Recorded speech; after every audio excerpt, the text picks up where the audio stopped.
Mics are going live.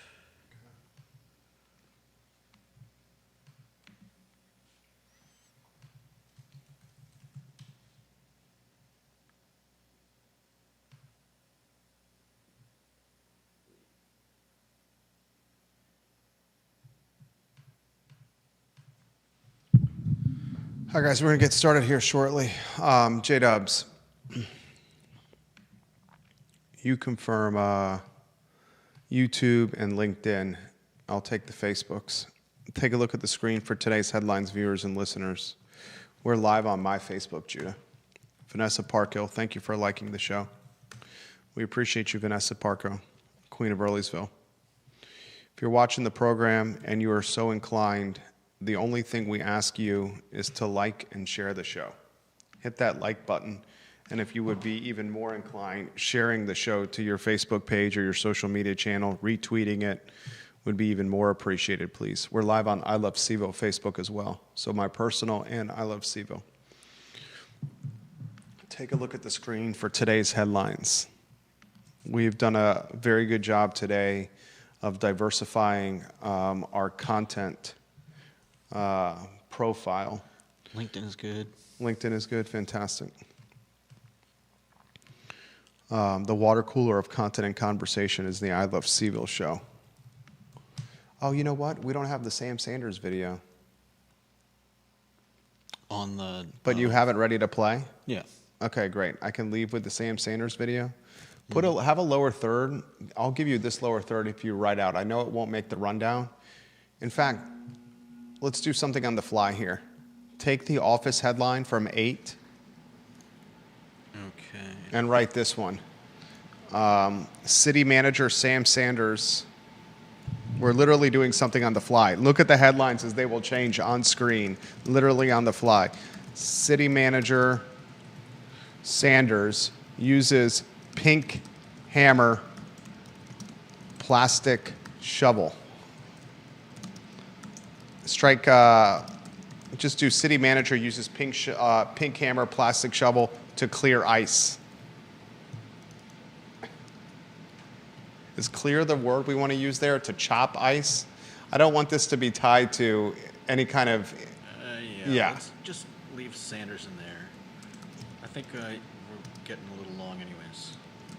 No, city manager uses pink hammer, comma, plastic shovel to clear snow. That would be better. That's really long.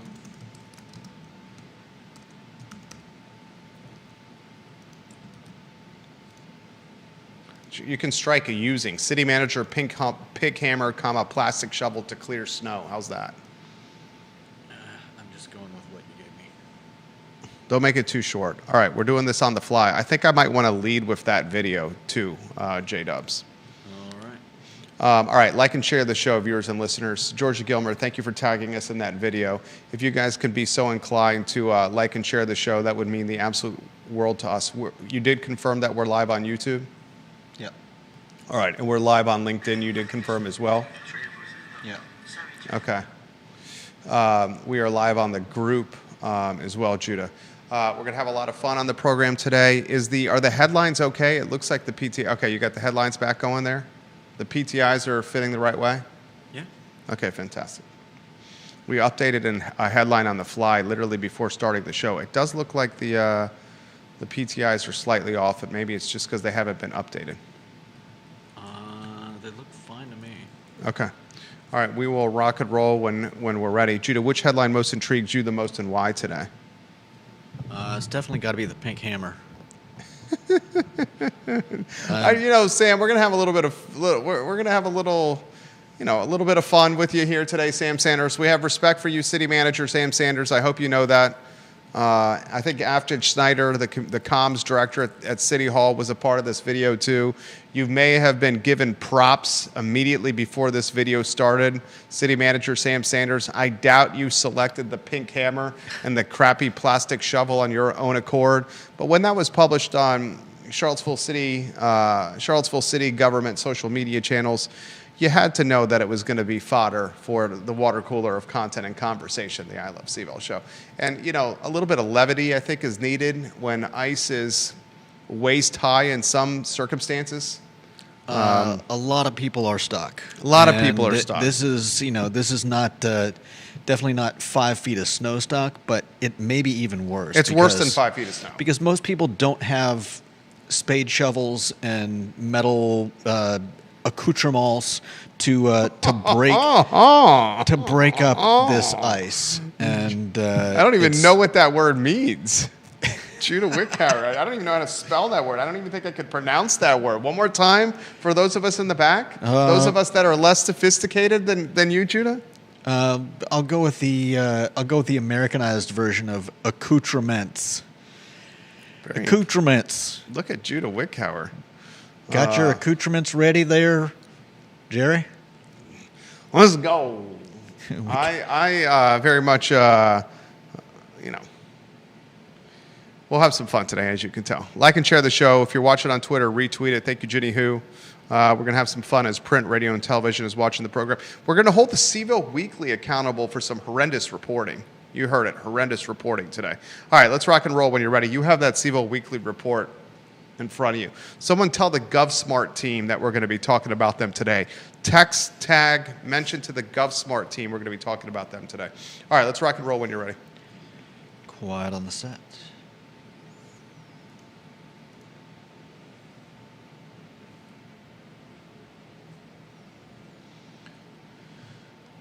Good Wednesday afternoon, guys. I'm Jerry Miller, and thank you kindly for joining us on the I Love CVille show. This is the water cooler of content and conversation in Charlottesville, across the University of Virginia and Central Virginia, and folks across the Commonwealth of Virginia as well. A lot to cover on the broadcast today. Today's content profile is one of diversification, one of sports, of pop culture, of politics, of business, of entertainment. Our whole premise on this program is to entertain, educate, and enlighten, and try to figure out what's going on around here. We'll talk Sam Sanders, our beloved city manager, using a pink hammer.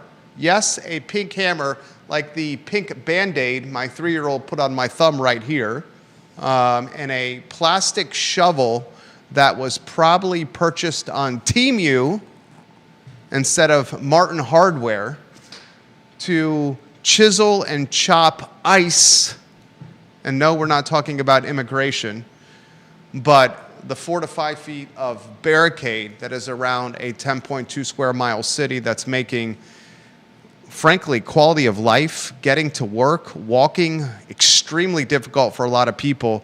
With inclement weather, more snow on the forecast for this weekend and more snow on the forecast for the middle of next week, and temperatures, ladies and gentlemen, in the single digits for days to come. A lot we're going to cover on the broadcast. We're going to talk Abigail Spanberger and how her path to political verticality runs straight through the University of Virginia and is clearly in a collision course with Donald Trump and his administration. We're going to talk on today's show Jim Ryan, the former UVA president. How do we characterize Jim Ryan now? Do we characterize Jim Ryan as fallen? Do we characterize Jim Ryan as embattled? Do we characterize Jim Ryan as disgraced? Do we characterize Jim Ryan as esteemed? I'm curious of Judah Wickhauer's take on that. Maybe will we welcome him to start the show. Regardless, Yale University is honoring Jim Ryan with an award. And get this, the award, I'm reading directly from the press release, is the Yale Legend and Leadership Award. I am frankly flabbergasted by the timing of Yale University honoring Jim Ryan with the Legend and Leadership Award as a alleged white-collar racketeering scandal is ravaging the UVA health system. We'll talk about that timing and the Yale University Award for Jim Ryan. I'm going to ask you, the viewer and listener, how you adjective or describe Jim Ryan right now. We're going to talk on today's program, ladies and gentlemen, about the weekly newspaper in Charlottesville. There is one remaining. It's the CVille Weekly. And they have a report in today's edition that is the definition of a hatchet job. The title is Looking Deeper into a Charlottesville Business Fulfilling ICE Contracts. and they're talking U.S. Immigration and Customs Enforcement here, and not the barricades that are all over Market Street and Main Street and Preston Avenue in the city of Charlottesville. The report is specifically tied to GovSmart, a local business in this community that employs nearly 100 people. An interview with its co-founder and its face of the business, Brent Lillard. I am going to analyze this report. I am going to hold the CVille Weekly accountable for what I find to be absolutely disgraceful reporting, including a comparison in this report to GovSmart and IBM and their selling of software to Nazi Germany. Literally reporting in this story in the CVille Weekly that links GovSmart to IBM and its business relationship with Nazi Germany. This is absolutely insane what the CVille Weekly has done. I'll talk about that on today's program. On today's show, we will highlight, ladies and gentlemen, public schools and private schools that clearly look like they're going to be closed for the week. Our oldest son is a second grader at a local private school, and we've gotten the notification already that school is closed tomorrow, Thursday, because of the dangerous conditions. And frankly speaking, you know, I mentioned this on yesterday's show. Our family, we live in Ivy. 250 was fine. Ivy Road was fine, but the side streets, the back streets are icy as hell. And I can't even imagine the folks living deep in Albemarle County, with plows unable to get to them, how dangerous and precarious their pathways are. I would imagine schools are going to be closed for the entire week. That's 5 straight days. And if we get more snow like these weather forecasters are calling for this weekend, does that start impacting availability and school closures come Monday or Tuesday of next week?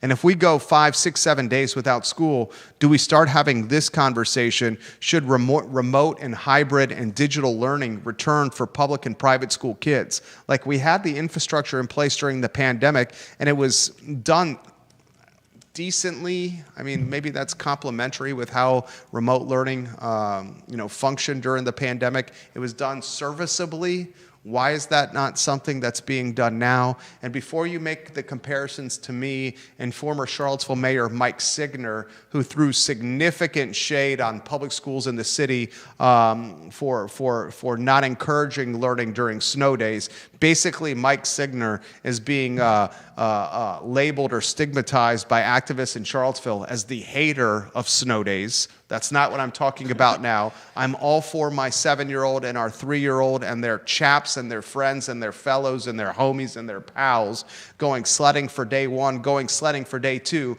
But when you go 5 consecutive, 6 consecutive, 7 consecutive days without school, does the remote learning not come into the conversation? We'll have that conversation or discuss that topic on today's show. I want to talk that basketball game last night. Our 7-year-old and I stayed up for that basketball game, a double overtime win for Virginia. They erased was it a 19 or 23-point deficit for Virginia against Notre Dame on the road in South Bend? The second half for Virginia, and then some of the survival in the first overtime period and the second overtime period really showed the chops of Ryan Odom and his ball club. Fantastic win for UVA as they came out flat in the first half against Notre Dame. They respond well in the second half in the 2 overtime periods, and what should be a victory that it kind of, puts in the pelt of its belt and utilizes as ammunition come postseason playoff time. We'll talk about that today, and we're going to have a new segment that's introduced on the program, the most important 3 minutes of news today. You'll see this segment, the most important 3 minutes of news today, on every edition of the I Love CVille show. Then we will edit and produce that 3-minute segment into a sizzle reel that will run in its own accord or in its own entity post-show. So we keep kind of the viewers and listeners and, Central Virginians and UVA alumni and Charlottesvillians and Virginians in totality in the know with what's going on across the Commonwealth. Put your comments in the feed. We'll relay those comments live on air. We want to be the water cooler of content and conversation. That doesn't mean we have to originate the talking points. If you have something that you think is valuable, put them in whatever social media channel chat box you're watching on, and our software will aggregate it in one place, and we will relay it live on air to you, the viewer and listener. I want to highlight a very compelling partnership for our network, the I Love CVille network, with Stanley Martin Homes. Stanley Martin Homes has built, developed and really been the brainchild, the vision behind a lot of extremely established neighborhoods in Charlottesville, Albemarle County, Greene County, and across Central Virginia. Quality and luxury Stanley Martin Homes. They have folks in this market that will, without question, help bring your dream home to market. More on that partnership, this week and into next week on the I Love CVille show. Judah Wickower is a valued team member here at our firm. He is the director of the show, and not just the director, but a trusted voice on the show. If you can go to the studio camera and then a two-shot as we welcome you, Judah Wickower, to the water cooler of content and conversation. There's a lot I want to cover on the show. We'll lead with a pink hammer and a Team U shovel and a $250,000 a year plus compensated city manager trying to crack ice barricades of the snow and H2O variety around the city of Charlottesville. Sam Sanders, we kid because we care. And at this point of our life, we need a little bit of levity right now. Before we get to Sam Sanders, and yes, a pink hammer and a Team U plastic shovel that frankly could not chip the plaque between my teeth, let alone an ice barricade on Market Street next to City Hall. My friend, what is tickling your fancy today on Wednesday, January 28th in downtown Charlottesville? Oh, that pink hammer. I mean, I got to give props to Sam Sanders. It's rough out there. Everybody knows there's nobody that is not being affected by the snowpocalypse. It's, I think, would have been a lot worse if we'd gotten freezing rain. I don't know if everybody understands how fortunate we were that the snow was followed by sleet and not freezing rain. We could have easily had hundreds, if not thousands, of people without power right now.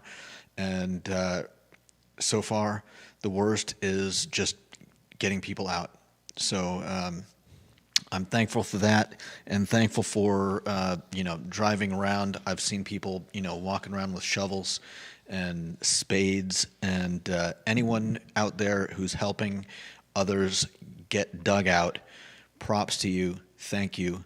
You are very much appreciated. Well said, Judah Wickower. Comments are coming in already on YouTube, where we have hundreds of thousands of views on our YouTube channel.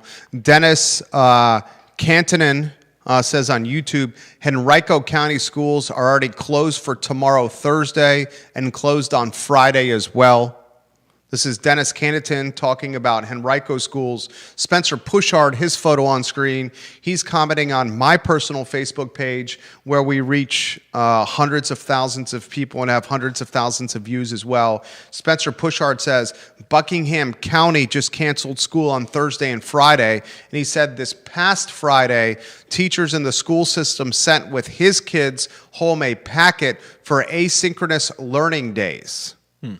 So we may have the return of hybrid remote digital learning for kids who clearly are going to be out of school, I would think, for the rest of this week. And if the snow hits hard this weekend, could potentially be Monday or Tuesday of next week. And I'm looking at my Apple forecast, the app on my iPhone 17, the weather app, and it's showing snow in the middle of next week as well, with single digits all through next week, ladies and gentlemen.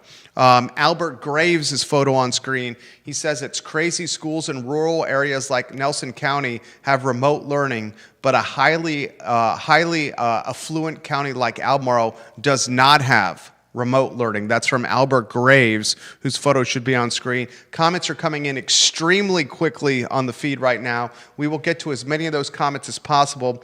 John Blair's got one on remote learning, his photo on screen. As to remote learning, I think you are correct. I don't really get upset about a snow day or two here and there, but the fact is this, If schools don't come back this week, that means the kids will have been out of school for 3 out of the past 6 weeks. If you recall, there was 2 weeks at Christmas as well.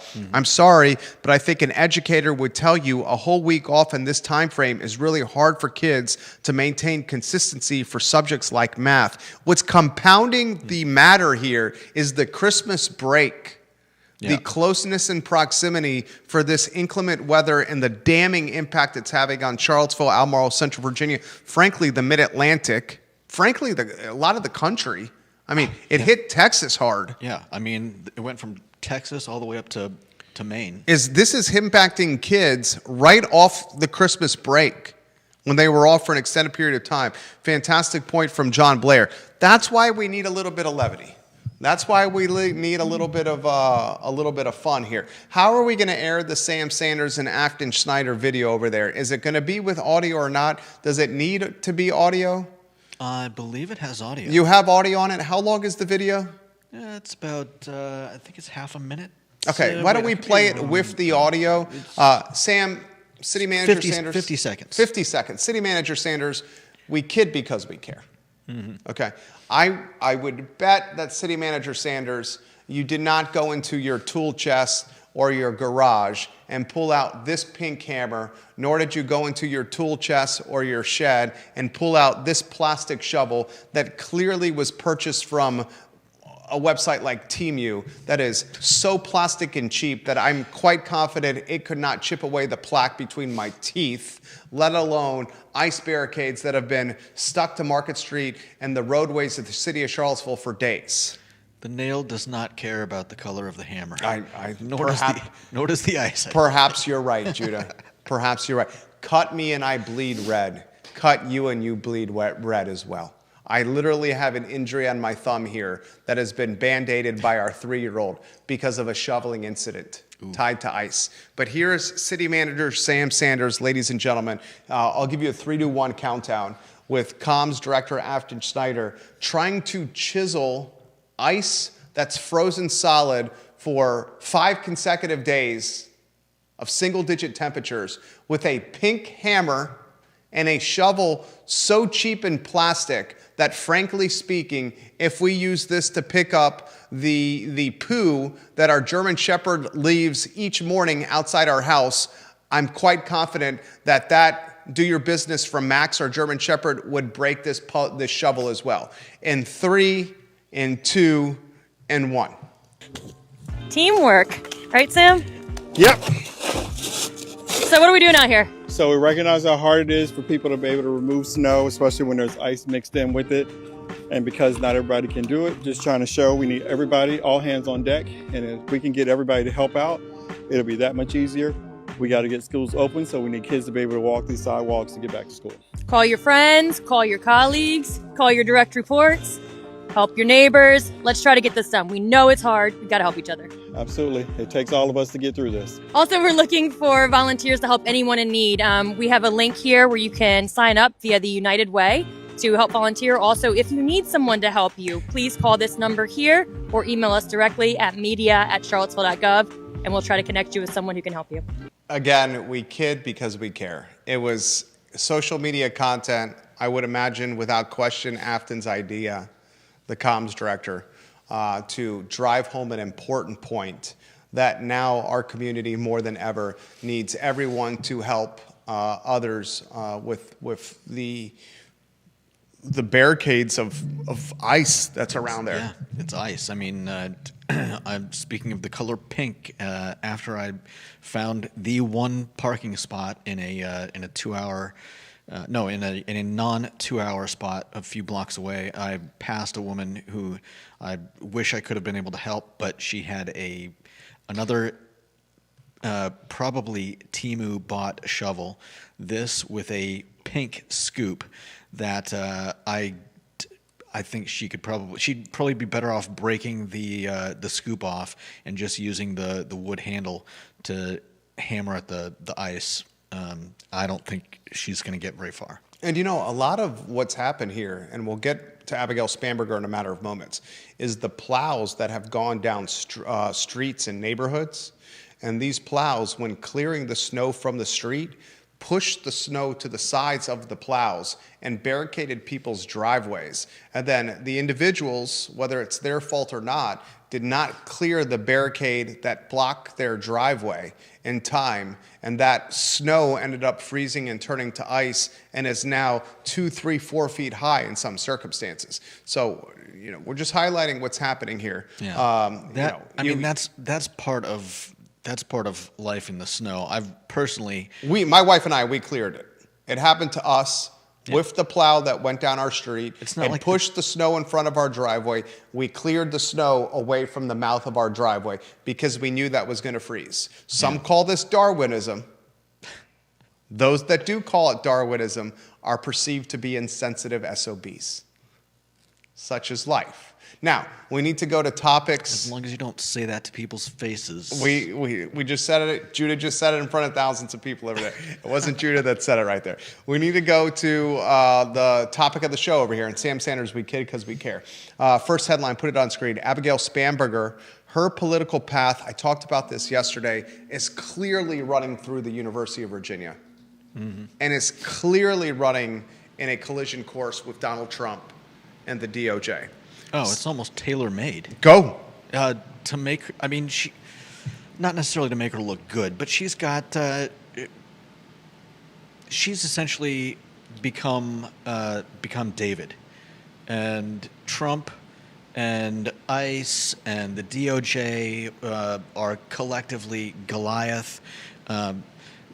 People may disagree with me, but trust me that there are a lot of people that are probably getting that impression from Spanberger's rise to the governor's seat and her what is looking to be fight with the administration over UVA, and she's I don't think she's in a whole lot of how do I put this? Like I said, it's tailor-made to make her look like David against Goliath, and I don't think she's going to have much trouble. It's essentially, it's a perception game. If anyone does not see the tea leaves or read the tea leaves, I'm going to help you do it. Abigail Spanberger is what? A former congresswoman. Abigail Spanberger is the first female governor in Virginia Commonwealth history.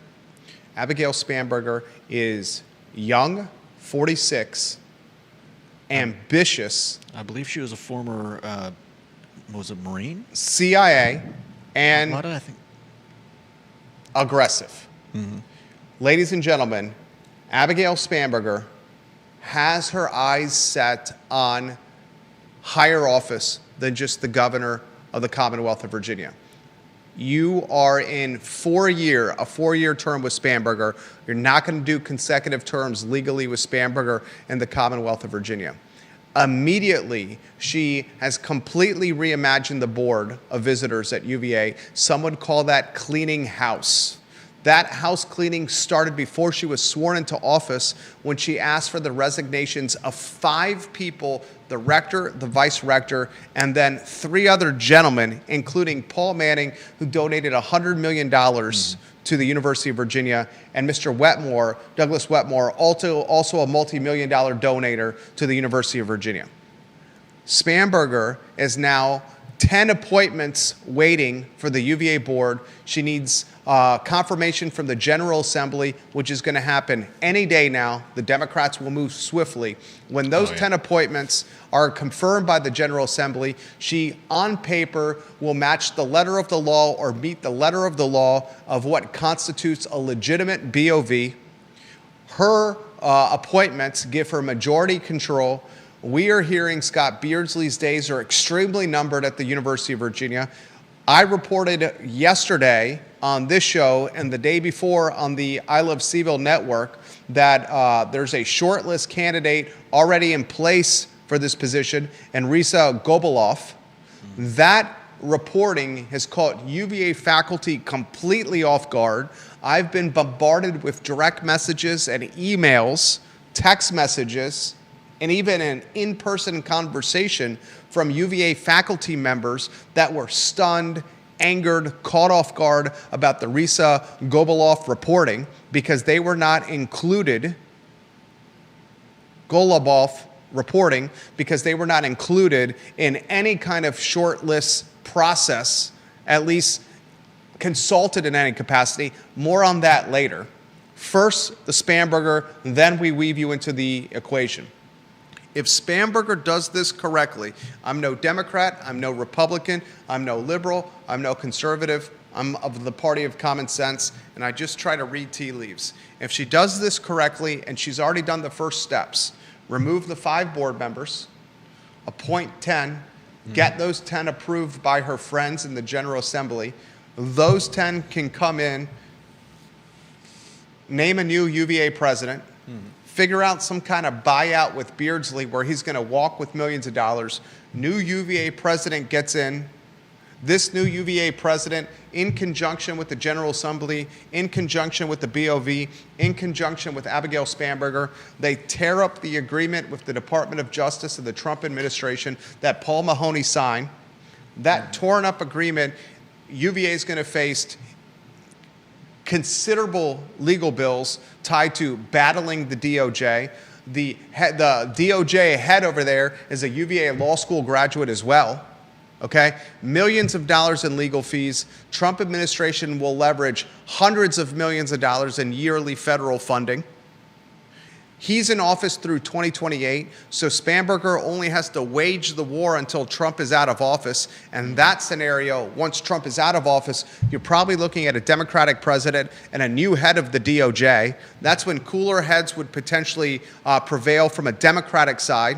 And if she's able to withstand that battle through 2028 and with Trump in office, she's going to look extremely presidential from a conversational standpoint or potentially vice presidential.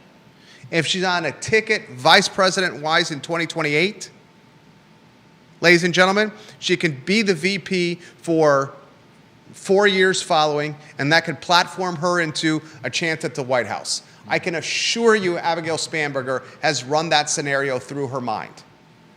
I can assure you that. She's a measured woman that has forward-thinking talent.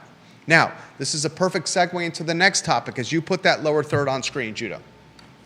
Our reporting, citing 2 anonymous sources about former UVA Law School Dean Risa Golubov on the short list as a potential candidate to replace Scott Beardsley, is drawing the ire of many UVA faculty. I've received dozens of emails, text messages, direct messages, and one in-person conversation from faculty at the University of Virginia that feel scorned, that are flabbergasted, that are angered, infuriated, that a potential candidate is on a short list of any capacity without the faculty being consulted or included in this turn of events, this short list creation. Here's an example. Walter Hennicky, who has been bombarding the I Love CVille network with comments. Walter Hennicky has literally been living on the I Love CVille network. This gentleman is a member of the UVA chapter of the American Association of University Professors. Walter Hennicky, let me pull up his bio here. He is an associate professor at the University of Virginia, very active on the I Love CVille network. He conducts research on technology reform and policy implementation in teacher education and K-12 settings, as well as on citizenship and civic engagement in higher educational settings. He teaches courses on civic engagement and activism at the University of Virginia. He is a very integral cog to the UVA chapter of American Association of University Professors. Yesterday, he published what appears to be somewhere between 750 and 1,000 words on the I Love CVille network. Extremely well written, Walter. And I will paraphrase some of what he's written. You ready for this? We object and continue to object to the Beardsley Search Committee on the grounds that faculty were not included due to what appeared to be some conditions, some conflicts of interest. We would like the new board to re-examine the previous search and appointment. The idea here that the previous process was overly political and tied to government overreach. A new search avoiding the mistakes of the last process would be essential.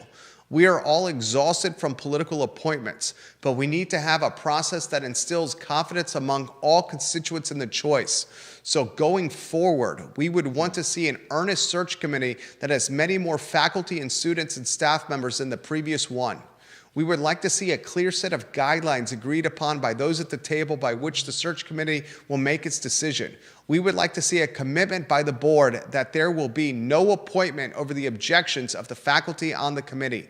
There cannot be another candidate, yet as those guidelines would have already been violated and will raise doubts about the process at the get-go. That would bring continued instability, and no one wants that. Without a search with such guidelines, the appointment of the new board by a candidate who has not been vetted would look like one preferred candidate over the other without procedural guidelines. That's what he sends to the I Love CVille Network, Walter Henneke, an associate professor of research at the University School of Education and Human Development. Literally, his specialty in part, Walter Henneke, is teaching about activism and civic engagement.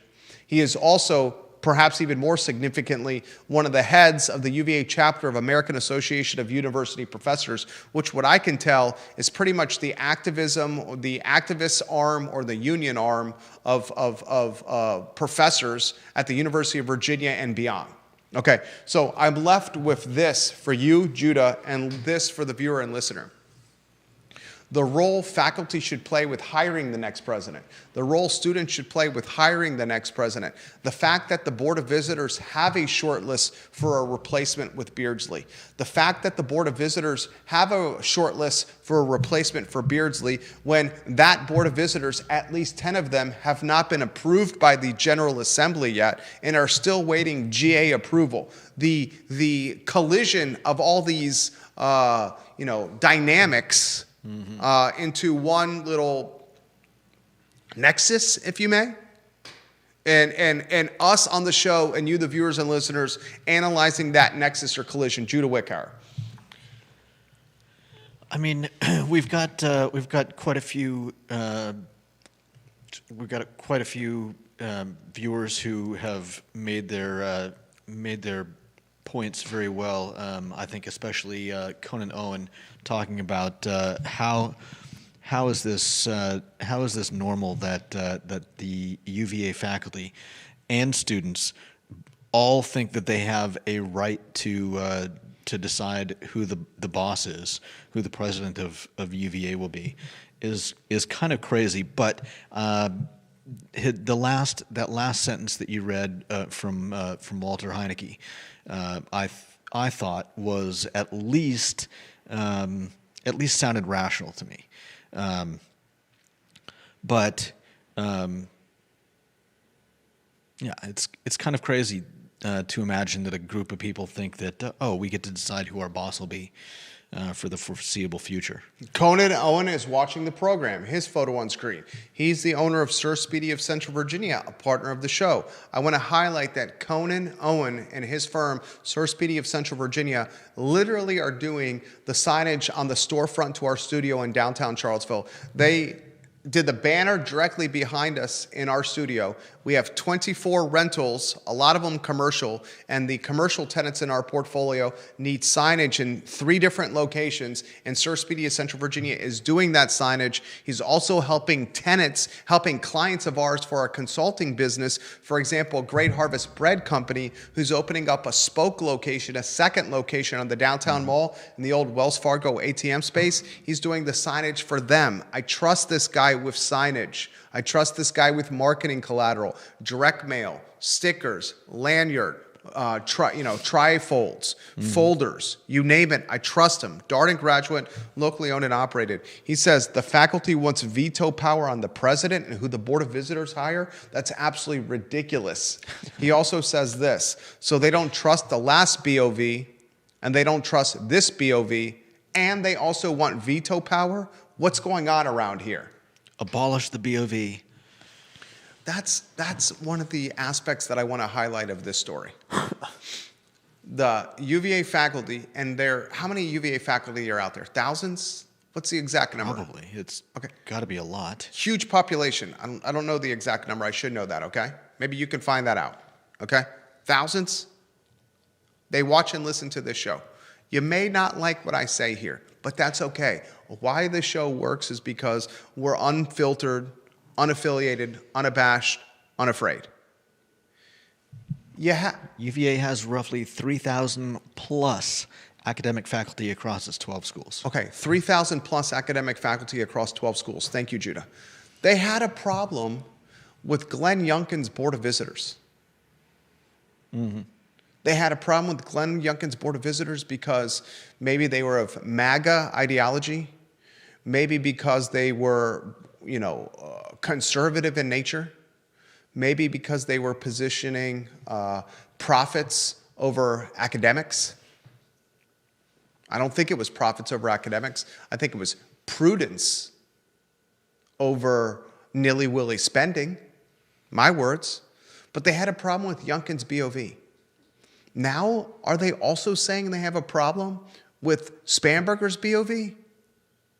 These 10 appointments that are waiting confirmation from the General Assembly, they still, by the letter of the law, are able to meet as a board while they wait for confirmation. They're still able to sit at the table. Yeah, which is what happened previously with Youngkin. people. Yeah, like with, what's his name? Ken Cuccinelli. He was allowed to sit until he was eventually, not confirmed by the General Assembly. Exactly. So aren't these folks who Abigail Spanberger has handpicked herself that are liberal and Democrat? And we all know are going to be confirmed. That are 100% going to be confirmed by a Democratic majority General Assembly. The fact that they have a short list for the next UVA president, that's called practical. Especially knowing what we all know. 4 of the 10 that are appointed by Spanberger are graduates of the UVA School of Law. The short list candidate that we're told is the list as a potential candidate, Risa Golubov, is the former dean of the law school, who had a fantastic experience or term or tenure with fundraising and increasing the ranking of the law school from a national standpoint, U.S. News and World Report ranking standpoint. And also helped UVA post A12. A11 and A12. Maybe the darkest days in University of Virginia history when legitimately Nazis were on grounds at Thomas Jefferson's University carrying lit tiki torches, chanting Nazi slurs. Okay? You have, and here's the craziest thing of it all. You ready for this? Risa Golubov is legitimately the progressive leftist ideology that the faculty who are emailing me and DMing me and texting me should be embracing. Yeah. She, if anything, is even more left of center and progressive than Jim Ryan himself. So you have 3,000 plus people that are just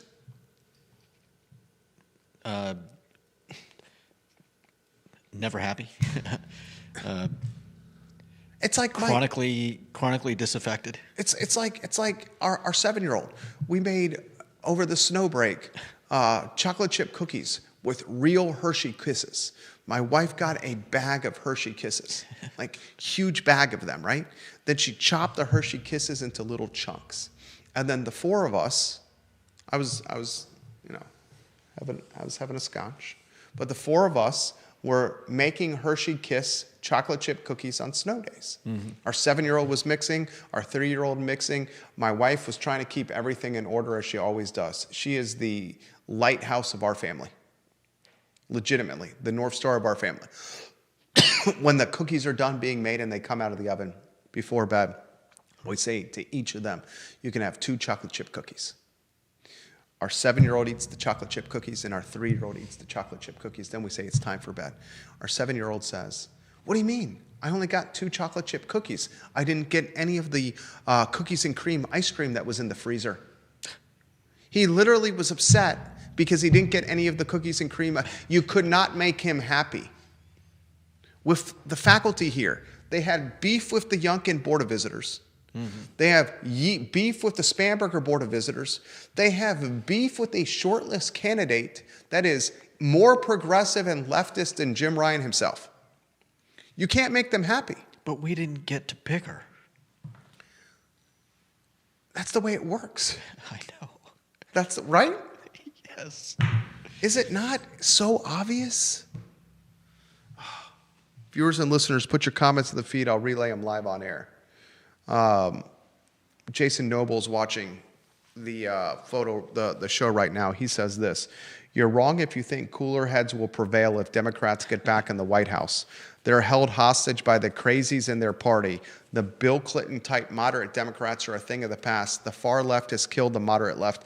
Jason Noble, I completely agree with this. I'm going to go further and say this: the Democratic Party and the Republican Party are caricatures of their former selves. They are so left and right-leaning in their ideology, they're unrecognizable. And the large portion of the American population, the large portion of the Virginian population, the large portion of the Charlottesville, Albemarle population, and the UVA alumni population are way more centered than the far left-leaning liberals and the far right-leaning conservatives that embody these two parties today. I said it on yesterday's show. I'll repeat it again today. I've never felt more polarized or alienated by this two-party system. Yeah. Frankly, I don't even recognize a lot of what libertarians are doing right now. Oh yeah. I look at some of the things that that get discussed, and I'm like you. I'm like, wait a minute. Why is there just a general acceptance of Trump? Why is nobody pushing back against all this stuff? Yeah. Like it's insanity. I pushed back on Joe Biden for a number of reasons, in large part who was controlling the puppet and Weekend at Bernie's. I pushed back on Donald Trump for a lot of reasons, frankly, disingenuous, and what is the ulterior motives and a lot of the policy that he is pushing. Yeah. Okay? I do it with everyone. I think that's why this show works. It doesn't matter if you're black, white, Puerto Rican, or Haitian. It doesn't matter if you're Democratic or Republican. We will talk about anything. That leads us to the next topic on the show. Is this the Jim Ryan headline? Let's go to the Jim Ryan headline, put that on screen, then we'll go schools remote. I'm going to spend 90 seconds on the Jim Ryan headline. Are you ready for this? This is insane to me. The Yale Chief Executive Leadership Institute presents Jim Ryan, James E. Ryan to be exact, the 9th president of the University of Virginia, with the Yale Legend and Leadership Award. This press release came out January 22nd. Jim Ryan will accept the Legend and Leadership Award on January 27th, yesterday, at the Yale Higher Education Leadership Summit at the Yale School of Management in New Haven, Connecticut. The award was presented by Maury McInnes, Yale's 24th president, Peter, I'm going to butcher his name, Salave, Yale's 23rd president, Valerie Smith, Swarthmore College's 15th president, and Phil Hanlon, Dartmouth University's 18th president. Jim Ryan being honored by presidents of other colleges and universities and being called or recognized as a legend in leadership is the definition, specifically because of the timing.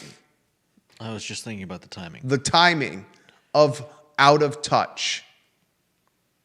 The timing of this honor and award in the coattail riding or in the shadows of an alleged white-collar racketeering scandal that is ravaging and raping the UVA health system is... Add to that the disingenuous is what? Entirely redacted report on the murders of 3 students. The lack of any leadership during the, what would you call it? The pro pepper spraying Palestine protest? Yeah. Ryan, there's a clear communication and paper trail with this alleged white-collar racketeering scandal at UVA Health and Jim Ryan. Yeah. Then he comes out on record. His first on-record response was to call the anonymous 128 doctors who are trying to highlight the dangerous conditions and the profits over patients at UVA Health System. He goes on record, Jim Ryan, and says, these anonymous 128 are nothing but bitter malcontents. The guys and gals from a high school that did not get a prom date for the senior prom and now are angry because they're not going to get to first base at midnight after the senior prom. That's all they are. That's what he called these people. Then he apologized for it. And we're still in the wake of this scandal. And Yale University and then presidents from a bunch of other colleges and universities are having a black tie event, pinkies up with some champagne and some caviar to honor Jim Ryan with a Legend in Leadership Award. This is what nauseates people. This is called an old boys and old girls club. This nauseates the average Jen and the average Joe. Okay? And everyone that's watching and listening to this show is nodding their head in agreement with me right now. That happened last night, ladies and gentlemen. Next headline is about hybrid schools. Put that lower third on screen if you could, please. We'll spend 90 seconds on this for the viewers and listeners, Judah. I don't want to be labeled Mike Signer, the former mayor of Charlottesville, who is now who's been hung in effigy by Charlottesvillians for saying on any snow day, kids in the city of Charlottesville need to be in front of their computers learning their ABCs and their 1, 2, 3s and cannot go sledding or build Frosty the Snowman. That's what Mike Signer said. Don't make me a Mike Signer. I don't want to be Mike Signer. Don't be a Mike Signer. I don't want to be a Mike Signer. Don't make me a Mike Signer. But it has now been Monday, Tuesday, Wednesday. Kids out of school. Kids are out of school tomorrow. Kids are going to be out of school on Friday. And we're going to get snow this weekend and potentially snow in the middle of next week. And the temperatures remain single digits. We may be looking at 5, 6, 7 days of out of school because of snow. And as John Blair highlighted, this is on the coattails or riding the heels of Christmas break. Yeah. We asked the question, I pass it to you, should students of public and private school nature be remote learning because of this consecutive outage? I mean, that's a tough one. We've discussed this kind of stuff before. Most, I think, people that are listening know that I lived in Portland, Maine when I went to high school, junior high and high school. Before that, I lived in Los Angeles. Hadn't even barely seen snow unless it was on a TV screen, and straight into Maine winters, which certainly aren't as bad as they can get in the Midwest. We were close enough to the coast that it tended to ease the effects, but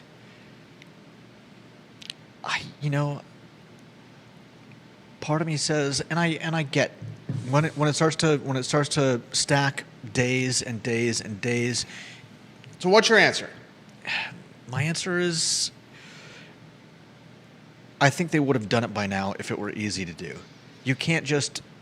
You either have to give every student their own computer, or you've got to set up. There's got to be like a website that every student has to log into, but then you have to have enough infrastructure on that website to deal with all the different classrooms and the information. The teachers need to be able to know how to, well, I don't know what it would be, uploading their classes, their syllabus, the work that they want done for the next week or so. I mean, there's a lot more, I think, involved than people understand when they think, oh, well, my kid should be learning right now. It's not just a simple solution to say, okay.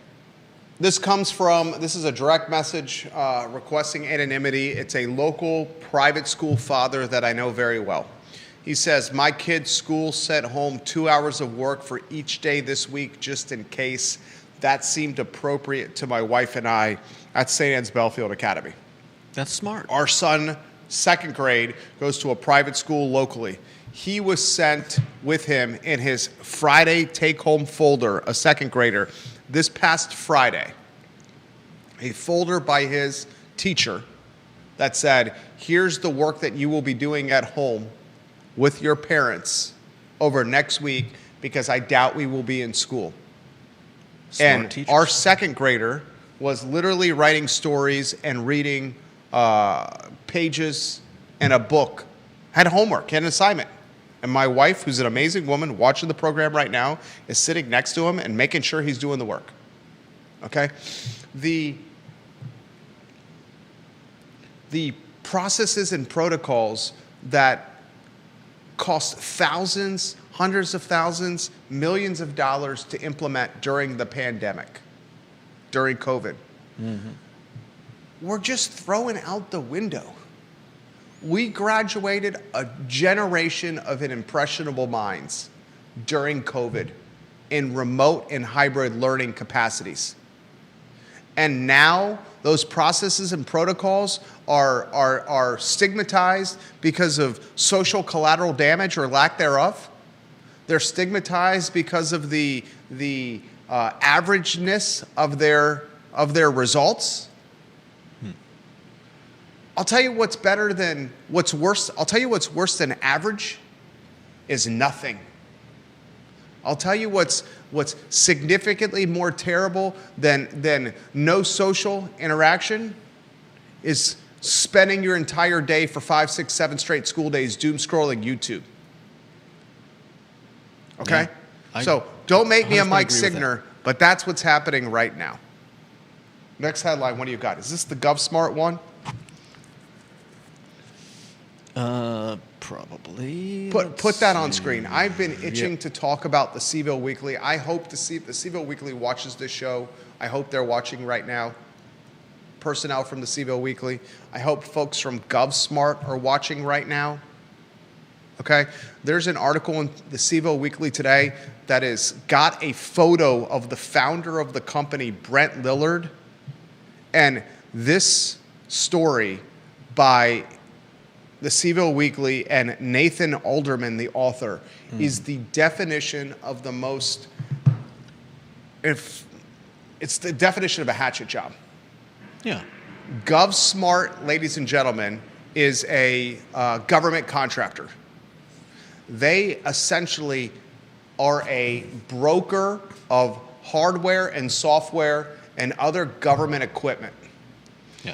They help government entities buy stuff as a middle person And get rid of stuff and sell stuff. rather than just dumping it. They help government entities buy and sell stuff. This GovSmart company, locally owned and operated, has what? Nearly 100 employees, Judah? Yeah. This GovSmart entity, ladies and gentlemen, locally owned and operated, does more than 500 million in orders from local, state, and federal agencies each year, and regularly contributes to a host of local and national charities, including, as the article says, $13,000 in donation in 2021 to the Haven. Yeah. Okay? We are fortunate to have Brent Lillard and GovSmart work in Charlottesville, operate in Charlottesville, Albemarle County, and in Central Virginia. Yeah, here's the simple breakdown of what they do. They resell widely used, commercial, off-the-shelf software used every day by private companies, hospitals, universities, and civilian agencies. This is not a group, this is not a company that is... reading this article, would you think that they're helping ICE to apprehend people or to go into cities and complete their mandate? Of the more than 500 million in orders from local, state, and federal agencies, 3,190,000, excuse me, I'm dying here, are tied in some capacity to ICE. Yeah. So we're talking less than 1% are tied to ICE. And somehow the CVille Weekly ran with an agenda, mission story, narrative that this local company that employs nearly 100 locals is... The subtitle of the article is "Orders Followed." Like somehow this company is taking orders from ICE and the president, and I mean, There's a paragraph in this story that links GovSmart and its nearly 100 local employees to IBM and Nazi Germany. Read that to them. in the 30s, This is disgusting. IBM, via a German subsidiary, leased early computers and customized punch cards to the Nazi government. The data that technology gathered on Germany's Jews and other minorities enabled the Nazis' later campaign of mass imprisonment and murder. It's a deeply... No. Here's the quote. Yeah, and here's the quote from Lillard. The founder, Brent Lillard. It's a deeply flawed analogy when asked about the potential parallels. Between GovSmart, IBM, and Nazi Germany. We do not control how agencies architect their systems, what data they ingest, or how that data is used. The appropriate debate is about public policy and oversight, not equating suppliers of general-purpose software with historical actors who knowingly supported crimes against humanity. This CVille Weekly reporter then pulls Facebook posts from Brent's personal Facebook page, weaves them into the story.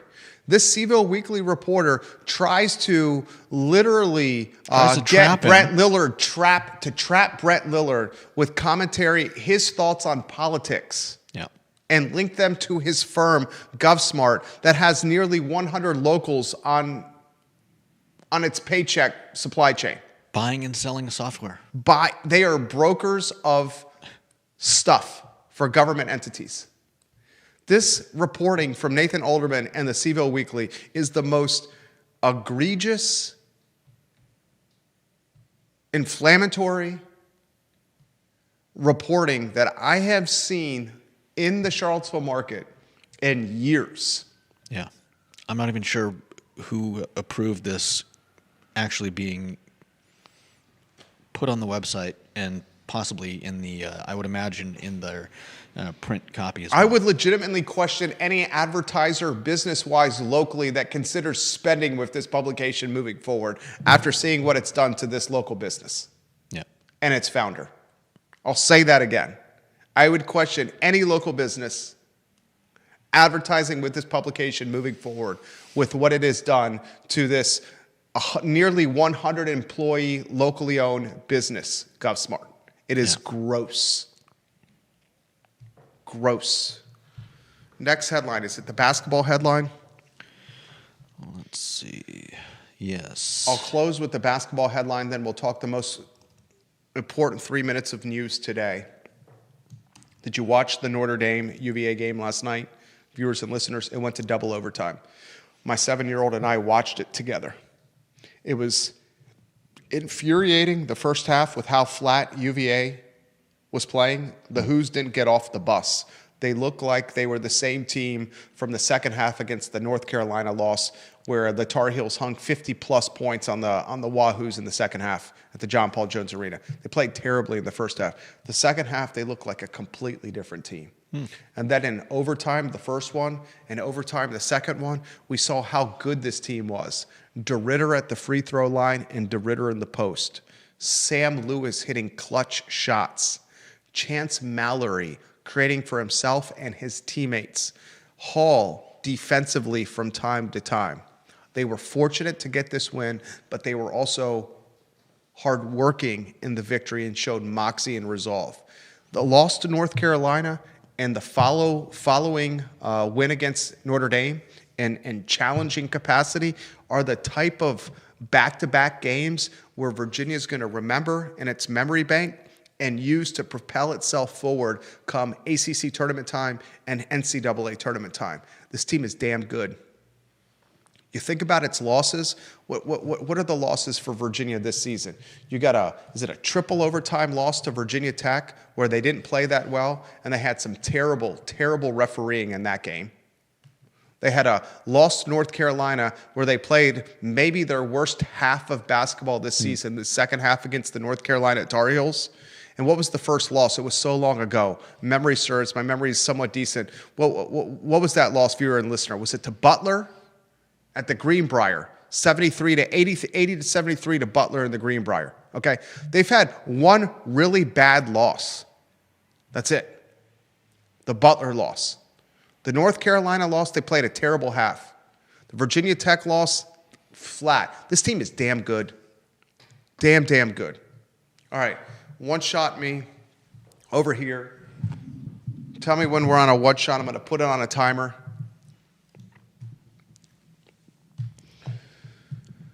All right, guys, these are the most important 3 minutes of news that you will hear and absorb today.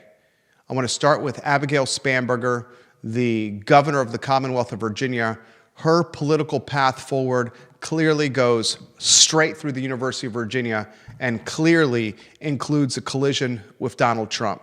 She's clean house on the UVA Board of Visitors. She's remade the board and is now waiting the General Assembly to confirm her 10 appointments. When that is done, we're being told a new president will be chosen and Scott Beardsley's days are numbered. Once Abigail Spanberger and a new president are in office, ladies and gentlemen, I would expect the University of Virginia to implode that contract with the Department of Justice and the Trump administration that interim President Paul Mahoney signed. When she does that, UVA is going to have to be on the fundraising campaign through 2028 as federal funding may be frozen and as jobs may be lost, but the alumni is so deep-pocketed, I would imagine UVA's alumni will be able to make up the hundreds and millions of dollars of federal funding every single year. And speaking of faculty and the University of Virginia, many faculty have reached out to me since Tuesday's show, angered, infuriated with the news that I reported about a potential candidate hired at the University of Virginia. The shortlist candidate currently atop the totem pole is Risa Goluboff, the former dean of the law school, the first female dean in UVA law school history. The faculty are infuriated that they are not included, ladies and gentlemen, in this decision right now. We'll talk more about that on the I Love CVille show this week. But my message to faculty is this. You should not be included in who your boss is hired. That's just not the way the world works. A lot of other things I want to cover on the most important 3 minutes today. We'll talk about that at a different time as I'm absolutely dying right now. I apologize, but we're going to end the show this way. And my 1:30 is at the door. I'm Jerry Miller for Judah Wick Hours. So long, everybody.